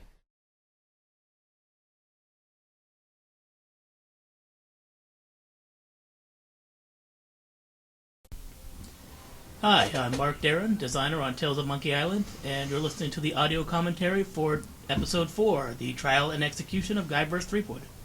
I'm Mike Stemmle, a designer on Tales of Monkey Island, and I wrote this episode. I'm Ryan Jones. I'm the concept guy, and I drew stuff for this episode. I'm Nick Herman. I'm a cinematic artist for this episode, and I make cutscenes. I'm Eric Parsons, cinematic artist. And this is Dave Grossman, design director for the studio, which means I don't really do much of anything. So, interesting story about this whole opening scene here. Sean Vanaman and I kind of did a little double teaming on the writing of this, and there were conflicting director's notes on the opening cutscene. Sean had written in, Guybrush and Morgan have a long row into the island. And because I was looking to save money, I had written in, we cut directly to the dock. And Nick, when he did the choreography for this, correctly decided to go with the long row in, which made it nice and moody and set the tone for the entire episode. I might have gone against the director's decision, but I was having faith in myself, and hopefully, luckily, it worked out, I think. As soon as I saw it, I got angry for about 2 seconds and then said, oh, wait, this is much better now. So we went with it. I also remember us having a big discussion about this scene and somebody using the phrase, start on the money, which I thought was a really good idea, just to focus right on that bag of money that she gets at the beginning, kind of set up the whole thing. It's a mystic voodoo summons that makes a lot of weird noises. It was a hard scene because there's a lot of stuff we had to set up, yeah, including those weird summonsy objects. And there was a lot of discussion about how we were going to get Elaine into the courthouse, and I think that's where the whole idea of the voodoo summons came from, so that she would just have to do it. Because if she was all crazy, why would she follow it? Why would she do it just because it was given to her? But if it's voodoo, then it's okay. Can't argue with voodoo.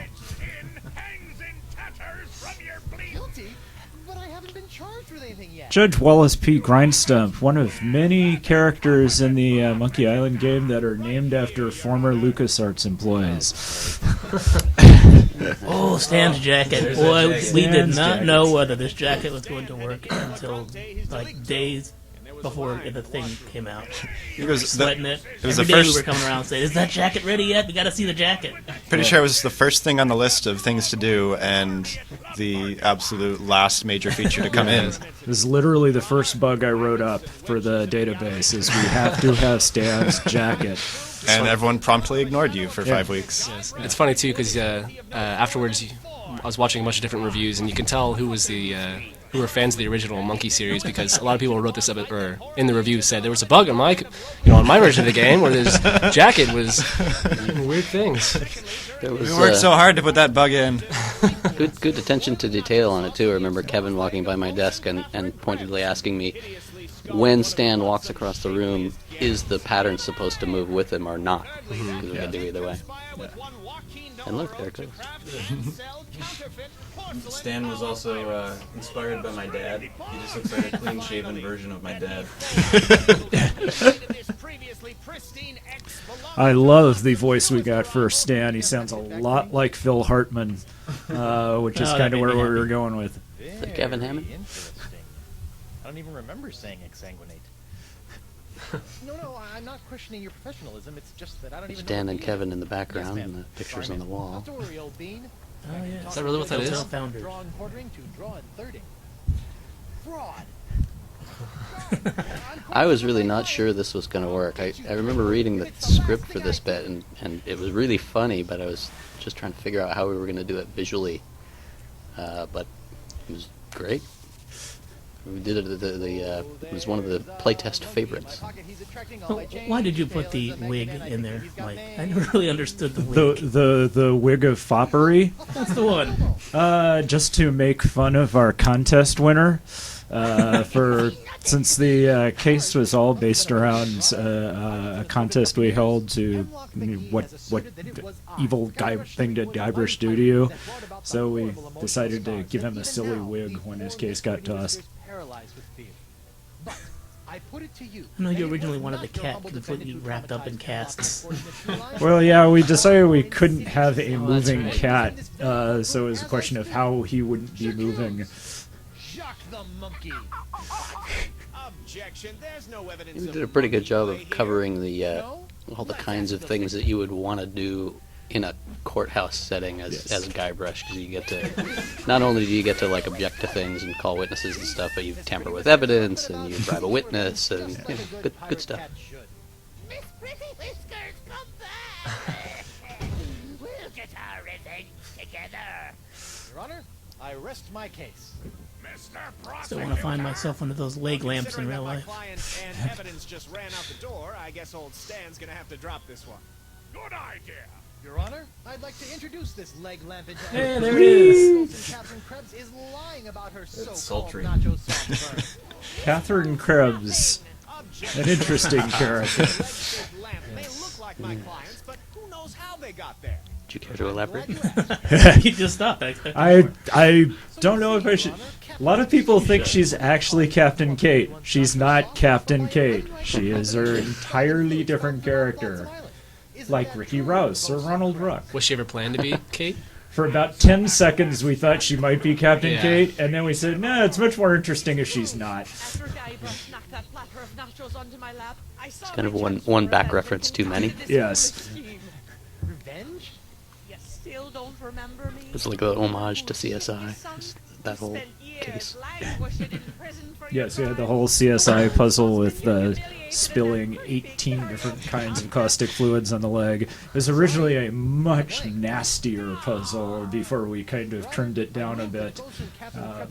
Yeah, if you think it's hard now, you're wrong. You're wrong. At one point, wasn't the solution randomly generated? Though the solution is randomly generated because I love I love any puzzle where you can't actually put out a fact for it and tell people exactly what to do. This trial. To your hat. To the way my beard's itching. I also object to the way that guy's looking at me. And to this whole... Threepwood,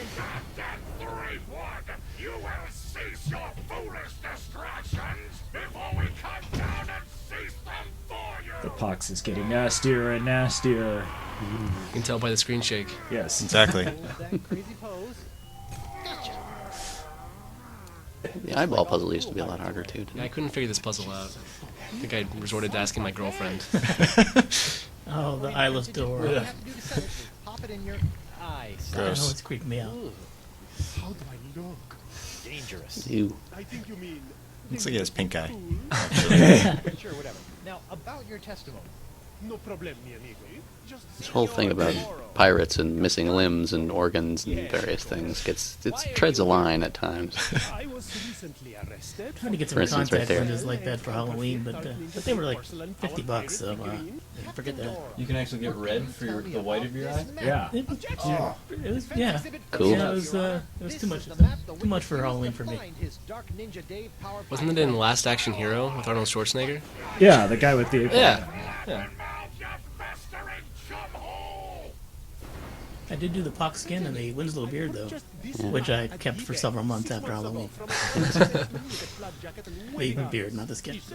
What I do like about a lot of these cases is how a lot of Guybrush's stupid actions in the first episode have come back to haunt him.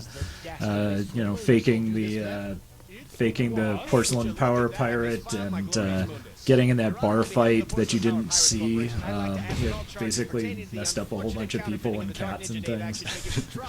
It's kind of one of the benefits of working like in the extended form, the episodic model, so that you can refer back to something that happened months ago, and people are like, oh yeah, wow, remember that? What the? Yay! More sword fighting and piracy. I love all of our sword fighting scenes. Yes. All really fun. Man, I got so much attention at my desk when I was setting this scene up. Yes. Everyone walking by and seeing the cat fight. Whoa! Oh, whoa! All right, calm down, everybody. Pretty epic. Club 41 was the most fun environment to design. Yeah. Just loads of junk everywhere. Tell me, did it hurt? I love the alligator holding the dartboard. I think that's my favorite bit. No, but this will. Stay away from Guybrush, you sea hog! And Elaine and Morgan take the longest possible route. And travel separately.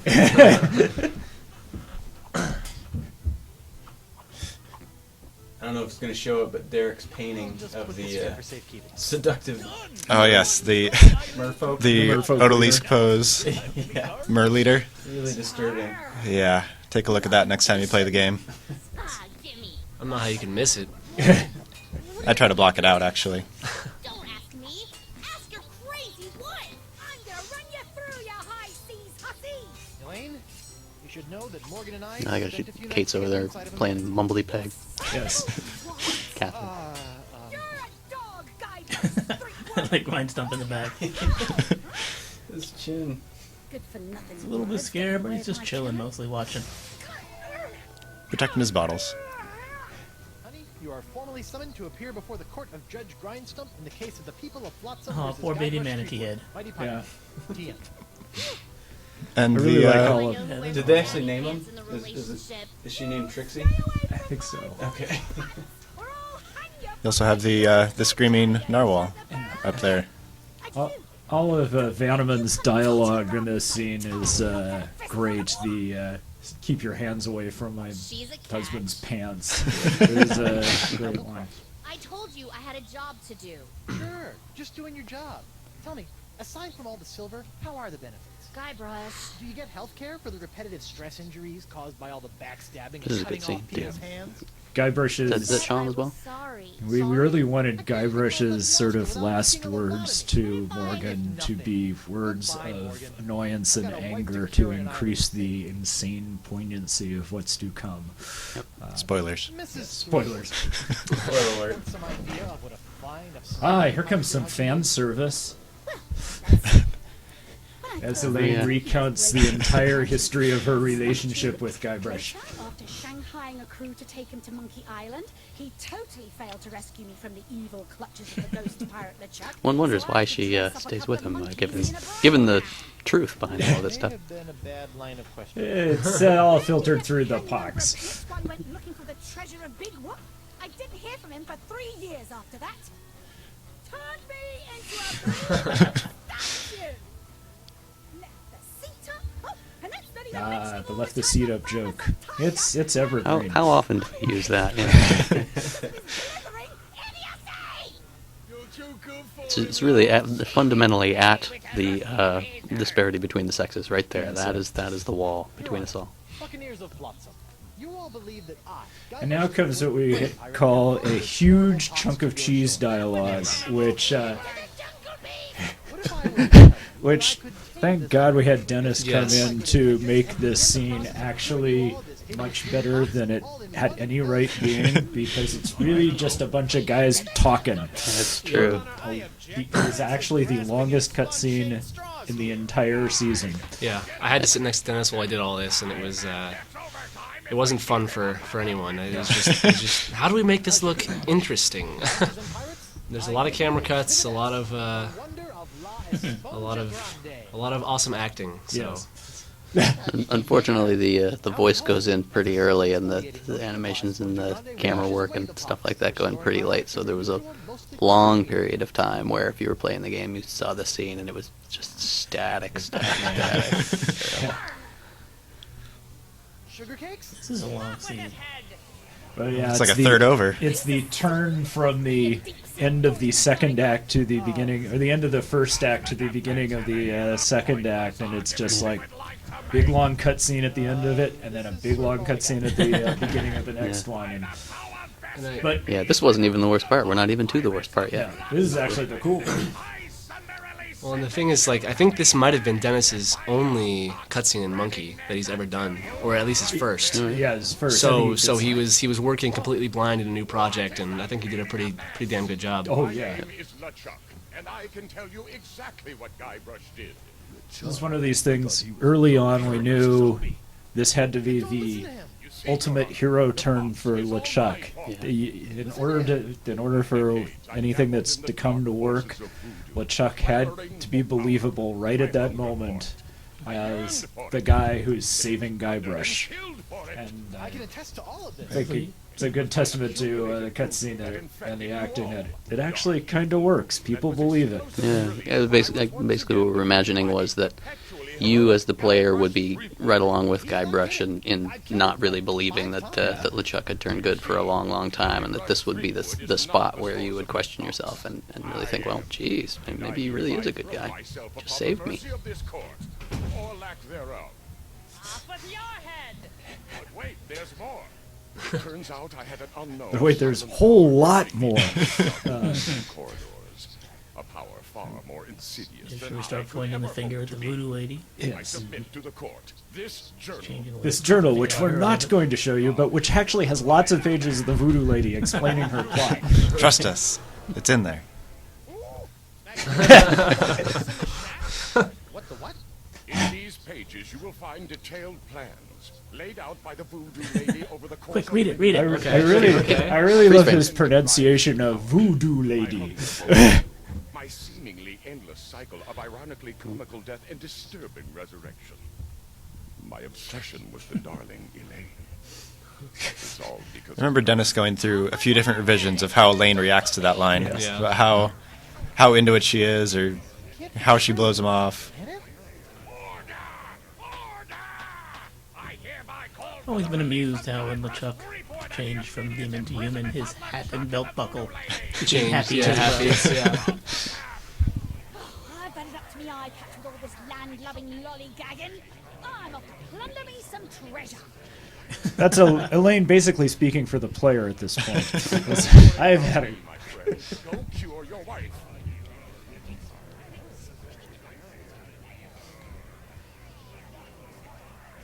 Look at all those little candle flames. How cool they are. There's a lot of emotional charge in this episode, and this really was the one that I wanted all along, to have all the dynamics of the characters just come to a peak at their emotional levels. Especially here. Here we go. Nick Herman at his finest. And where we discover that a monkey has monkey. killed more. I'm surprised more people online didn't think that that Jacques had killed Morgan. You didn't have to do that. For me, this was the most important scene in the entire series. From the day when we were first playing. Yeah, fortunately we knew that all along, so that we could lay a lot of groundwork to make it work in the other episodes. Entrails and oh yeah, blood everywhere. Yeah. Actually, the original cut, the actual one. It was pink mist. When I first saw it and it wasn't done, I panicked. I said, "Oh no, I'm not getting any emotion out of this." And I drew up all these storyboards with this long death march, and it was really way over the top. And everybody kind of calmed me down and said, "Relax, we got it. We're gonna make it good." And they did. It was great. I love that sound. I think I added it in myself because it wasn't there. The scene is actually one of the reasons why I really like the previous episode. Yeah, we set it up good. We set it up.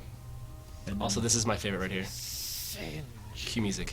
Yes. Ah, the best. The director's notes has Guybrush utters this line angrier than anything ever. And then amazingly, he does a whole bunch of puzzles and ends up here, including cool down a little bit. Yeah, including a really cool map folding puzzle.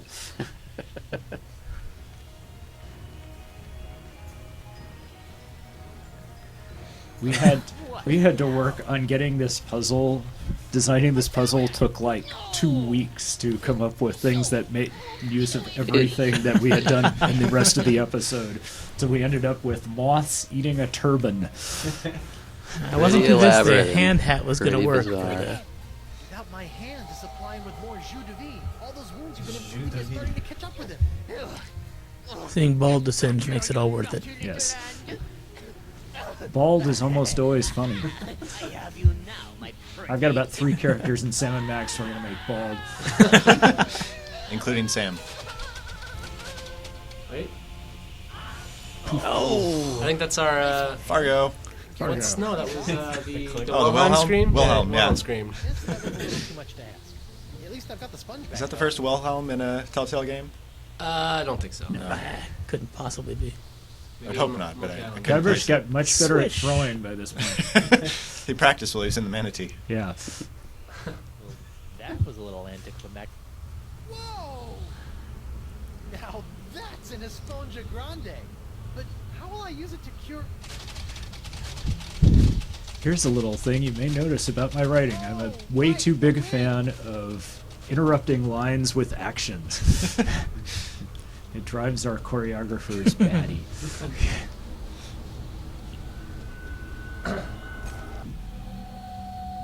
Probably not Jake as much Rodkin. as interrupting lines with other lines, though. Yeah. I picked up on your love of alliteration and tried to incorporate that as much as I could. It's a crutch. It's a style. Guybrush? Elaine, are you all right? I think so. But And we're all how like did I totally get wrapped up here in and watching the scene and can't even speak. Oh yeah, commentary. Her mouth tastes like coleslaw because LeChuck loves coleslaw.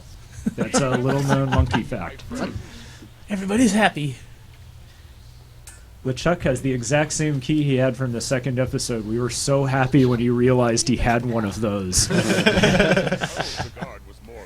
You're welcome, Mike. I convinced him that it was the only way to win Elaine's hand in unholy matrimony.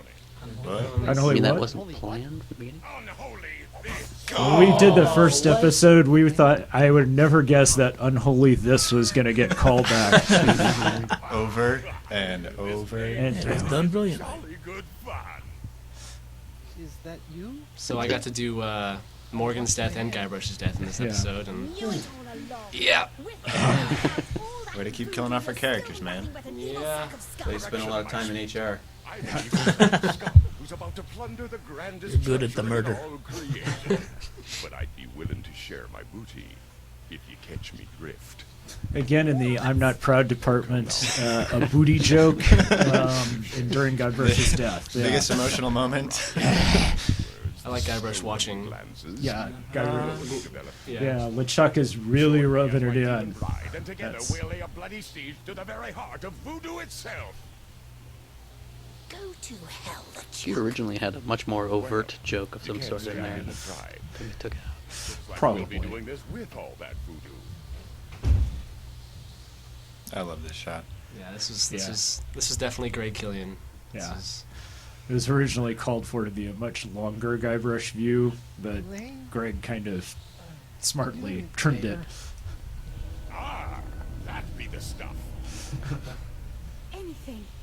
Kick his two-faced. One thing I also like about this is the whole LeChuck transforming is like totally background and inconsequential compared to what's going on here.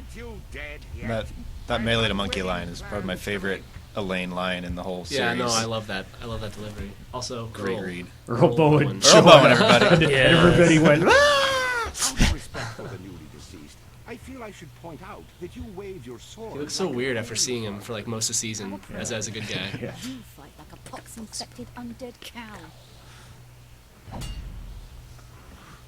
Nice cut. How does it end? I have to know. So you play as Elaine in the next chapter. Yeah, so yeah, we were briefly talking about the possibility of like just really messing with the audience after this one and saying, well, yeah, Guybrush not tested that well, and people really like Morgan, and so So we killed both of them. Time for the series to move on. Yeah, it's time for the Guybrush babies from now on, and all that stuff. And But we realized we probably couldn't get away with that. Yeah, with the people received this episode very nicely. Randy couldn't be here tonight. Yeah. He has a life or something. Nah. What's that? Video games. We didn't get to play as the hand in this episode either. Oh, okay. Well, that's the other thing is we intentionally had the pox-infested hand crawl off into the jungle because we didn't want to see it when the pox was cured for various and sundry reasons that will become apparent later. I think we need to do a spin-off series with that. With the hand? Just the hand, yeah. You play as the People hand. talked about it at length. They really wanted, the hand and Miss Pretty Whiskers together, solving fighting crime, and so we did try really hard to get some puzzles in there where you actually control the hand, but they never really fit the story that we were telling. Yeah. I think we can get So we'll spin it the up. hand and Pretty Whiskers to fight against our arch nemesis Murray and Treasure Crab. Yes. I think And they'll the just- season is writing itself. Yeah. This episode also marked the first time I think you ever see the voodoo lady outside of her shack in any Monkey Island game. Breaking new ground. Yeah, it's very All strange. It was very strange to actually put her in jail, and luckily we didn't have to make her walk. This was the first time we saw her stand, right? Standing. I don't know because she's in the jail, so I think she's we don't. actually sitting I on think a she's stool. actually sitting in the jail. We don't actually have any. Yeah, there's no proof. This episode also did initially ship with a very amusing bug that if you did something incorrectly, you could actually get Guybrush stuck in jail forever. Yeah, we got that fixed pretty quickly, but that was. Hey, wasn't this the episode that you wanted to have the end credits just having, I think it was Hemlock McGee singing a cappella during the entirety of the end I credits? wanted Hemlock McGee to be singing Ladies' Night a cappella. So now, that says Desinger for a day. Was that a deliberate misspelling or not? Either way, it's funny. Let's say it's deliberate. Jokes. Yeah, we do everything on purpose. Yeah, hilarious.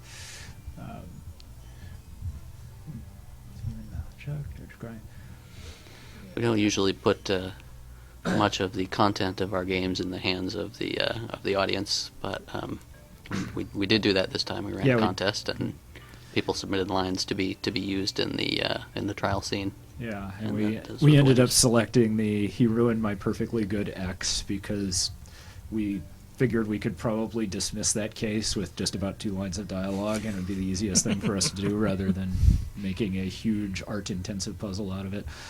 In hindsight, I realized after we had done the gag with the broken X marks the spot thing that we really should have had his wife, his broken ex-wife or girlfriend there, which would be much funnier and grimmer, and not what people were expecting.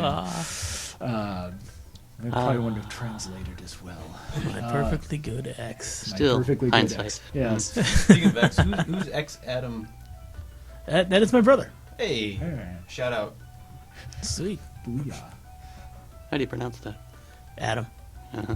It's a silent X. Silent X.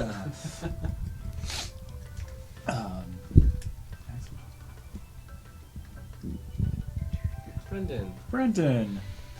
Our favorite Telltale pet. And yet another monkey baby added.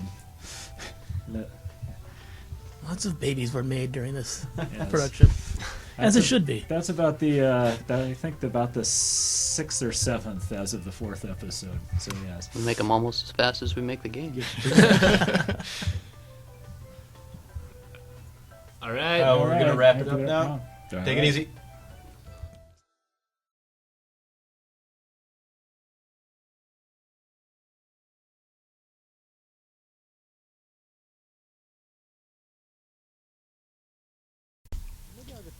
Hi, I'm Mark Darin, designer on Tales of Monkey Island, and you're listening to the audio commentary for Episode 5, Rise of the Pirate God. I'm Mike Stemmle, designer on Tales of Monkey Island. I did nothing on this episode but watch it getting made while I worked on Sam & Max. Hey, this is Ryan Jones. I'm the concept artist here, and I drew a lot of stuff for this one. Nice. I'm Jake Rodkin. I directed this episode with Mark. And this is Dave Grossman, the design director and general layabout. So Mike Stemmle just lied to you. He actually wrote a huge section because I got caught up in writing. I needed some help and gave him the whole treasure hunter section to write, and he did all of that. So there. Oh, yeah. I guess I did learn something. It's all a blur now. This is the episode that everyone worked on, Yeah, including half of the Sam & Max team. That's true. Yeah. There was a pretty decent-sized pig pile on this puppy. Please take me to the crossroads. Oh, this is episodic gaming at its finest. The whole Grog XD thing was going down in the news while we were working on the series, and we actually managed to work in a reference in that soda machine right there. Yeah. I think we accidentally made 2 Grog XD references this season because it's one of the things that can randomly be on Guybrush's crew farm too. So we love Grog XD.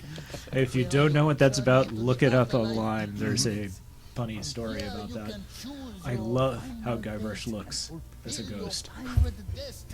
Yes, that was all Jake. Made Guybrush cool and see-through. I originally said no bones. I think that's silly, and then you did it anyway. There had again, to it be was bones. awesome. I really wanted him to look the same as the concept art from the first game of Ghost LeChuck with the... And you were right. Yeah, I was right. What?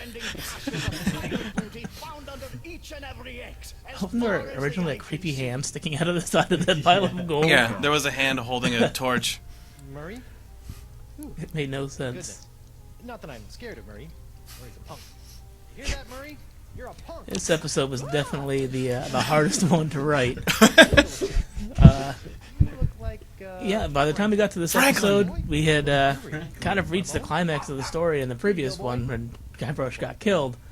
And our plot synopsis on paper was just kind of Guybrush comes back from the land of the dead and kills LeChuck. Right. With every series that we do, we'll plan out the season, and we'll be pretty detailed about the plans for the first couple of episodes, and then we get to the end and it's like, oh, got to start writing these individual ones.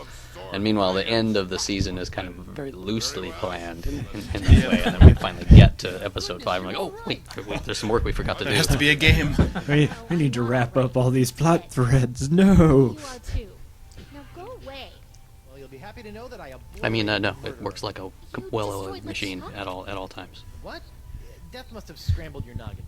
LeChuck killed me. Descent killed you. In the 4th episode, when Morgan whispers something to Guybrush at the end, and we put in an explicit director's note of, she says something unintelligible that Guybrush will misinterpret as "Desinge killed me," and then I left it to Mark to actually figure that out. And he punted it back to me, so I ended up writing a really horrible line about what to explain it away. That was good though. I like the way this in-sword complement sword fight came out. I know early on when we had just started producing these, I had made the statement we're not doing any kind of insult sword fighting. And people questioned that, and I stood by it, and I wasn't planning on it. And somewhere along the line, somebody mentioned that we would be fighting 2 people at once in insult sword fighting. And I liked the idea, so I worked really hard to try to make it work. And not make it overbearing as well. Yep. But then, even then, some people said, "Oh, insult sword fighting's back," but it was so short in this game. So yeah, it was an homage. Yeah, I thought that was great. But it worked really well. I liked it. He just wanted to kill me, huh? Aye, that makes sense.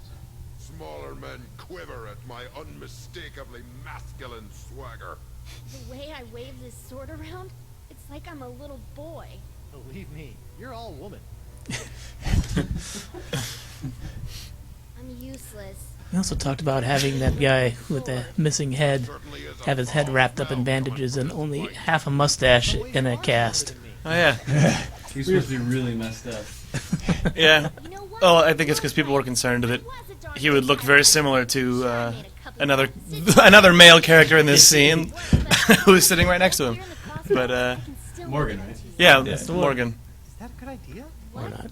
What? No, this is just my reputation. I can She's lying. It's not just her reputation. We went back and forth a lot about how subtle to make this scene, I remember. Yeah, there's a lot of bits in this where I had written it kind of out completely, not really intending to keep it that way, but also not necessarily having the time to edit it. But you guys helped jump in and everyone pull beat it back up when it was too overt and made it where it should have been. But I mean, looking at people who had played through it, some people thought that some people caught on to the fact that it was Independence and not Reputation. Some people didn't, but only some people hated it. So It's one of the hardest things, though, is judging, like, how is the audience going to generally receive this, and where is that line beyond which we're just insulting their intelligence by spelling everything out Right. too explicitly. yeah, we probably shouldn't have cut The Secret of Monkey Island out of the script, though. No. Yeah. I love the fact that we made a genuine voodoo crossroads thing with a Monkey Island theme. Yep. And the fact that he poked it with a giant Q-tip. Yeah, and the fact that it makes a weird kettle drum sound, which not everyone liked. I liked that it sounded like, for some reason, the crossroads sound like a crusty metal garage door or something. Yeah, I love the way the art direction went in this episode. It got that really dark, scary feeling to it. The Chuck ship is amazing. I kind of wish we had some of these designs in the earlier episodes, but the fact that we didn't made it even more amazing when it showed up here. Well, yeah, Ryan painted, or you did a pencil sketch yeah, of the ship, and then sketch. Derek, who did a lot of our lighting, just came in and painted it, just looking like the most crazy badass. Yeah, it's awesome. I broke your spirit, not your back. Is Yep. a great line. LeChuck walking is funny. Little legs. I've got little teeny pirate feet. Oh yeah, we got skeleton minions back for this as well. Yes. Just everyone can see that. I just thought I'd say it. That's an important thing. I also like the fact that the crossroads open and he just totally misses the ship. Oh god. The original animation of that was very disturbing. Yeah, when the sponge went into the... But the director's notes for that was just like, LeChuck says something and then the sponge is in the crossroads rip. It's like, what? I got a bit vague on the Do director's the notes in minions parts. do it? Do we just model a trebuchet? He throws it, apparently. He throws it. He's LeChuck. What's going on here? Guybrush? This weapon that was designed to destroy me will And many times I wrote in the director's note, a giant battle ensues with cannonballs flying and skeletons running around everywhere. And just at that point, just left it up to the animators. We got a fair amount of stuff in, though. Yeah, I was think really surprised. We shall slay her together. Make me your demon bride. What? My demon bride. Where was that big voodoo skull head from? That big voodoo skull head was over the top of LeChuck's throne in his fortress in 2, and it's also over the door of the captain's quarters in 3. So for some reason he likes that big old voodoo skull. And then Elaine becomes scary goth chick Elaine. which the internet seems to be really fond of. Don't say that. I know we had to fight to get that dress on her as well because we were it was pressing the budget at every corner on this episode. It's like, what do you want? Well, we want LeChuck to throw Guybrush around the ship. We want 6 skeleton guys who can get a sword fight. Also, Elaine has to wear a dress, which is really hard to do, and we need a dog, which we've never had before. So, Lady Boo, let's not be hasty. and Elaine has to spray Guybrush with root beer and turn him into a skeleton. And that has to look amazing. So what's the problem? Yeah. Yeah, it's all fine. See, it's all here. It's all totally worth it. How'd my body get back here? Oh, in the Night of the Living Dead Guybrush? Like, who decided to texture him that way? Like zombie Guybrush? Well, we knew we wanted him to be textured like zombie. But you mean Guybrush. like the super like dried out crusty Yeah, skin? because he looks like Night of the Dawn of the Dead, the original, like the zombies from that. It was probably Jason who did the. Yeah, I love it. Yeah, it's good. And then he's got his zombie walk. Yeah. It's either Jason or Derek. I know Derek put a lot of work into the texture of this as well. Yeah. Rotting body again. I can touch anything I want. So get ready to be touched. To death. We went back and forth on how zombie-like that walk was going to be and how... Yeah, it just looked weird for a while because it was too good. Yeah, it made you walk very slow. And there was a lot of walking to do in this episode. There was, yeah, it's one of those ones where they're just at the end of the day there was accidentally maybe too much, but There was. It didn't seem like it didn't that seem like much it at on the time. paper. Yeah. I had it all mapped out, and I could just point at things, but I forgot that he had to walk there. Lesson learned. It's a good creepy it's walk. just creepy. Oh, but the best thing is about the show. Wait for it. Oh.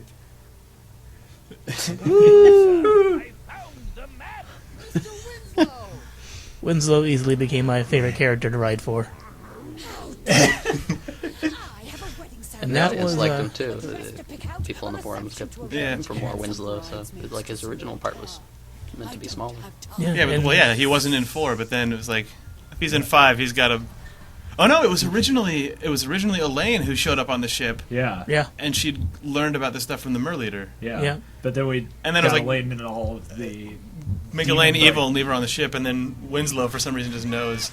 Winslow's gets to have his Han Solo moment. It's good. And much better to have Elaine be kind of more central to this. Yeah. Definitely. It got too convoluted having her be on the ship and then escape and then show up again. Yeah. Sean Vanaman kept wanting Winslow to die in that scene as well. He wanted Winslow to pass on the information and then just take a bullet. And then, well, the idea was that he'd then sort of end up like the old man in Treasure of the Sierra Madre and sort of be with the Mer people as they nurse him back to health. There is nowhere you can go where I cannot find you. And Winslow got, One I think... more chest to open up with your hook. Just one more. Yeah, Winslow got his personality in episode 2, thanks to by the Dave way- Grossman prodding beyond that. I had a bunch of lines or some of the scenes were kind of static, and there wasn't a lot of jokes going on. And he's saying, "Pump it up, make it funny, make it funny." You just kept telling me to make it funny. What scene was that I was telling you? Bugged me. That was when Guybrush first got off the ship and was going into the town, and Winslow's just like, "Don't forget to get your mask fixed." You said, "That's not funny. Make it funny." See, that's what the design director gets to do. And I'm not actually responsible for making it funny. I just Whose idea was put some the funny in there. talking Increase the dead funny. seagull? That's, I think Sean and I might have. I don't know. Or you, I don't know. The It came up voodoo in lady in the the clearing design. was just, that was an extra thing that just... Guybrush, help! The voodoo Eh. lady. She brought me back. The voodoo lady? Yeah, at some point we had talked about the voodoo lady speaking through an animal. I think it was the crabs first. The crabs were first, right, and then we added the forest clearing to have one more location and to give Guybrush some time to talk with the voodoo lady before the story was over. Oh, this is Nick Herman's cutscene, and you can tell because of the shots of 400,000 things flying through the air and... Yeah. Enough of this. On my favorite Winslow shot of the series.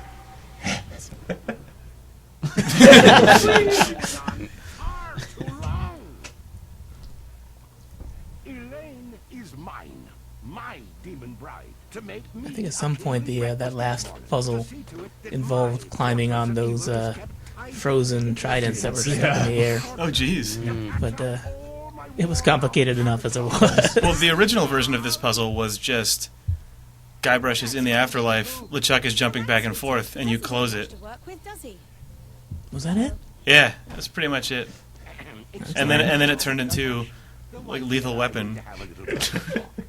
Oh, yeah, you're right. There was not really a big thing at the end originally, and this episode didn't really have a centerpiece puzzle.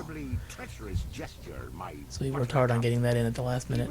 Yeah, that was another one of those. Also, yes, after everything had already been budgeted you thought out. this episode was over budget. Well, we went 5 minutes of animation of characters throwing each other. Yeah. Nice callback on the buttercup too. That's good. You can temporarily destroy my body, Elaine, but you cannot damage my spirit. I almost threw in one more unholy this, but it was weak. But then, well, Mike got the last good unholy this. No, he had before. the best one, so The one after this was lame, so it went away. That sword. Look, we can kill LeChuck, but we have to find a way to take him on in both the Where did she physical get and that sword? spiritual plane at the same time. Dun dun dun. She got it there in the crossroads somewhere. I know where she got the Get it sword. where- I thought you were actually telling me. I'll be back for you, lass. We did a lot of rewriting on the fly in this episode, which ended up that we had a lot of extra dialogue that never got in here, which could almost make an entire other episode out There's of. the secret additional Monkey 105. It won't make any sense, which is why it's not in here. But there's a lot of it.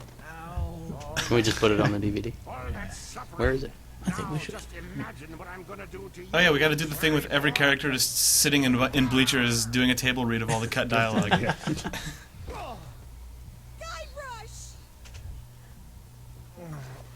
The epicness of Guybrush getting the living bejeebus beaten out of him is wonderful. Yeah, this was sort of like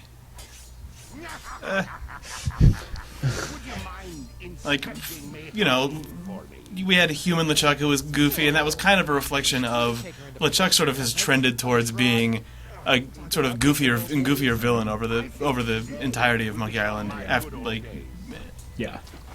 we thought it'd be cool to just make him a straight up jerk again. Yeah. And brutal It had to be that way. sadistic SOB. Yeah.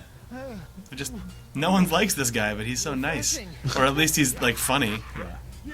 One of my favorite things is reading on the forums how people don't like to play this segment of the game because they just feel so bad about Guybrush getting beat up. And every time they do something, they just feel really bad. That makes me smile.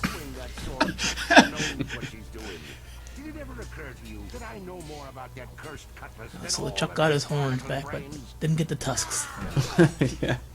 It's just not easy to make people feel bad in a comedy game and still have it be good. Just like the Guybrush trying to make lame jokes after every beating. Yeah, he still has his little one-liners, and he's still doing the most stupid puzzle solution to get out of this situation. I'll make it. Yes, give me a big enough lever, and I can.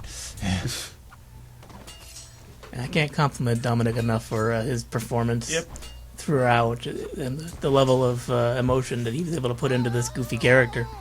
And then there's the most indulgent callback ever of the pot on head. Pot on head. Oh, and also Dominic is extremely good at rhythm-based games. He that is guy like amazingly good at. He destroys everyone at DDR and taiko drumming and stuff. Yeah, I don't know about DDR, but he's obsessed with Guitar Hero. Guitar Hero, that's the one. It's instrument stuff. Yeah, he's a big gamer. That's good. This was something we knew we wanted to do very early on. I think it came up in the Ron Gilbert discussions. I initially started with an idea from The Perfect Storm of him just floating out in the ocean by himself at the end of the game, having won but being all alone and drowning. And we kind of went from there to this point where he sacrifices his last shred of life. Mm-hmm.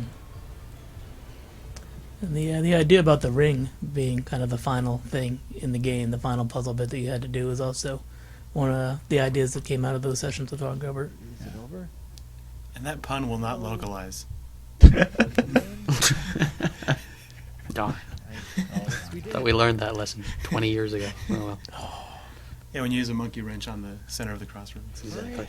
Anchor, direction, sacrifice. A lot of people were actually really affected by the end of this, which I thought was cool. I read a lot of comments from people who, waking up in the middle, it worked really well. It's good. Yeah. I don't know. I liked that. The end.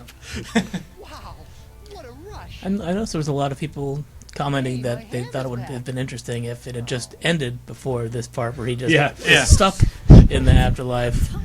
He's beaten LeChuck, but he's all alone. Man, that would have been a depressing ending, though. That would have been the artsy-fartsy indie ending. I think it would have been a cool ending, but I also think that you can't quite end it like that. So, A lot of people wonder. I definitely see the merit in it. A lot of people wonder how he got his hand back as well. They sure do. Well, when you come back from from the afterlife, you come back whole. Yes, or something. he's basically When Guybrush. it's a He's, pure he's Guybrush the White now. Yep. It's this is an entirely new body. We were talking about that. We pushed the limit too far, but it was like we talked about very briefly of him coming back wearing the Monkey Island 1 clothes and without his goatee. Yeah. There's actually lots and lots of discussion about the hand and when it was attached and when it wasn't attached and how it was going to get stuck back on and whether or not you should have it when you came back from the. Should we talk about how we dropped the ball on the hand? No, we kind of decided somewhere in the middle that because we knew we had to get a hand back on him, we knew we couldn't leave him without a hand, but we also were kind of wanted there to be an act. After a couple episodes in, we decided, wouldn't it be really funny if the severed hand was still around? Yeah, Whoa, the credits are over, so I can't talk about it. Well, you'll never know. Oh, that's we haven't gotten to the. Oh, that part. Yeah, that is the end. I'll talk really quickly about it. Just in Monkey Island 2, if you have a ghost, a body, and a living piece of them, those are the three ingredients to bring someone back from the dead. Yeah. And we have Guybrush's ghost, Guybrush's body, and his living hand. Yeah. Right. And we have There Spirit was Gum as that. well. So, that's how it goes. I know he wanted to, at some point we talked about him putting his hand back on using some kind of weird merfolk glue. Yeah. That line is still in as well. That and the reefs both stayed. Yeah, they're still. Yeah, it's interesting. There are setups in there for things that got cut from the series. Can we still see the hand here? His severed has the hand hand. still exists. She also has DeSinge's pox distilling machine, but I don't know if you can see it. What does it all mean? Now go. There is much work to be done before the tides of destiny shift again.